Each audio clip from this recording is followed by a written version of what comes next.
Guys, welcome to My Guy Reviews review of Warcraft. Hit me up with your comments and notes on the bottom. Hit the big S button to subscribe for more, and always click on like for more things. So let's get straight into it. So this is Warcraft. As anyone who knows who's played the Blizzard game based on a video game, the Warcraft. Warcraft is maybe the biggest, one of the biggest, most expensive kind of movie adaptations of a video game. It's from the director of Source Code. I enjoyed Source Code. It's got a whole bunch of stars. I think Paula Patton's in there, Ben Foster, Dominic Cooper, and a whole heap of other people. This movie is filled with CGI. This is what we kind of really want for a big budget comic book or a big budget video game, big budget TV show. Someone's gone out and said to the organization and said, look, we want to buy the rights to this. We'll give you the money, unlimited money pretty much, to kind of go on, make whatever you want. And this is shot in such a way, and they have blown $160+ million budget on this. It's a hugely expensive film, and a big kind of commitment from the distributing company to say, you know what, we're going to go behind this because this game is huge. At its peak, there was over 12 million active users on here. Since then, it's gone down to like 5 million plus. But regardless of what I think, it's made a lot of money in China. Maybe one of the biggest openings in Chinese motion picture history. So regardless of what people in America might be thinking or worldwide, this movie is making some serious change. So let's get straight into it. So basically, it's the home world of orcs. I can't remember what it is, but it's kind of dying. And so the orc clans kind of unite to kind of like to kind of do something in terms of like helping it out. There's a lot of information in this film because I'm not personally played the Warcraft, so I had to then kind of go back and have a little read about things like the army called Horde, this mysterious magical force called the Fel, to create a portal to the realm of, I can't even remember, is it Azeroth or something? And it basically, and that's kind of where the premise of the film is, the kind of like huge battle sequences take place, and I think it's Dracor, and a lot of the other kind of orcs, the goblins, the creature visually, they look amazing. There is no doubt about that. But the peaceful realm of Azeroth, I think, becomes kind of like a war-ridden area as its civilization faces different races invading there. So you have the orcs who are kind of fleeing their dying area as the portal opens and connects to two worlds. But between them, one of the two armies, they got to get together and battle it out. But there's two sets of heroes on course, and one of our main characters kind of comes from there, and it's a battle between, we say, good and evil. Kind of, yeah, it's good and evil. But, you know, it's not kind of good and evil in that way. But it is amazing. I mean, let's just get straight down to the good things. The expectations in the film basically go in with very little to few. And you'll be like, wow, visually stunning. They've given the money for this huge Hollywood movie. Acting was surprisingly good. It wasn't great, it was good.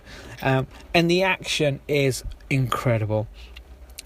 As for if this all goes well and will there be a sequel, fingers crossed, it would be good to see one, but I believe they need to make 500 million worldwide to kind of break even. It is definitely a great video game adaptation, maybe one of the better ones. That's not saying a lot because there's been a lot of garbage, junk, trash, however you want to say, a lot of really bad film. I think Warcraft fans definitely will love this because it kind of really encapsulates the characters from the gameplay coming alive in the CGI world. Obviously, we don't have real orcs and goblins that you can kind of refer to and say, hey, we've got a film, can you guys come into it? But it is amazing.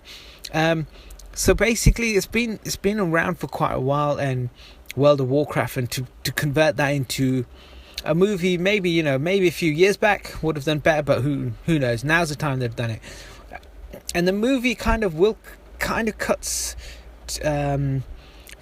smoothly along, I want to say, basically, but there is a lot of information to take in. So if you don't know anything about Warcraft, it can be quite difficult to follow through some of it if you really want to get your head around what's actually happening. So it isn't a movie where you turn off your brain and you kind of let it enjoy you, absorb you throughout.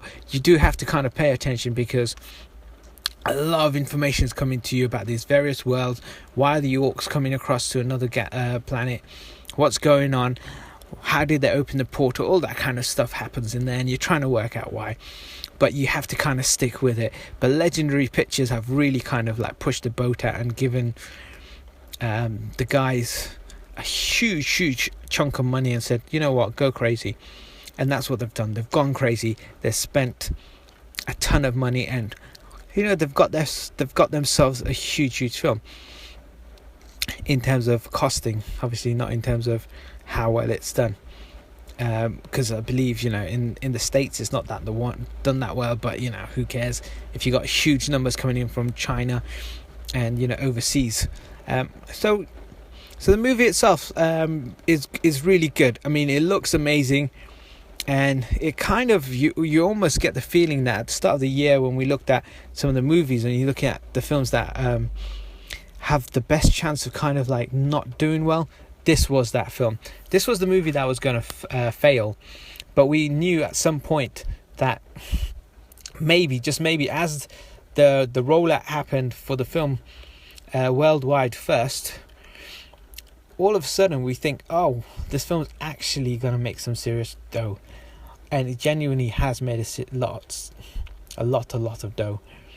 And what we have now is we've got a film which, to kind of like a lot of people's kind of annoyance or fan base, it's a complex fantasy world. Just kind of getting my head around it, it's quite difficult to do so. But when there's so many kind of blockbusters coming out in the summer, in particular, this one's good because it's got a heartwarming story as well, where we see the main protagonist come together with humankind, and they're kind of together looking after and saving their planet. But one of the things that you kind of not really care so much about is some of the other mythology behind it, or the various kind of villages and the kind of over complicated, can we say, world, because you have to explain it in such a short time. It's really difficult to do that, and still we do get something that is really special to watch visually, and what you get is it's almost like something that's truly visually stunning, but information's too much, and the actual character focus is really good, because you get a good focus on the various different elements, and it's, in terms of like camera work, cinematography, it is gorgeous to look at, and it is based on some source material, so there is a reasoning, and there's kind of the world and everything got built for a certain way, and the orcs and that are there, battles are going to happen, and it does look great. It is called The Beginning. I guess they want to turn it into a trilogy. We'll have to wait and see. But for a first film from the director's source code, it's a good film. It's not the worst film you're going to see this summer. I would give this a 6.8 out of 10. Not good enough to be a 7, but better than a 6. It does look good, and it's good to see someone take a risk and kind of put money into a new property, which obviously is a video game, but still a new property in terms of cinema, and give it a chunk of money. Tell me what you think. Hit me up with your comments below. Hit subscribe. Keep for all things kind of movies, games related. Keep it locked down to My Guy Reviews.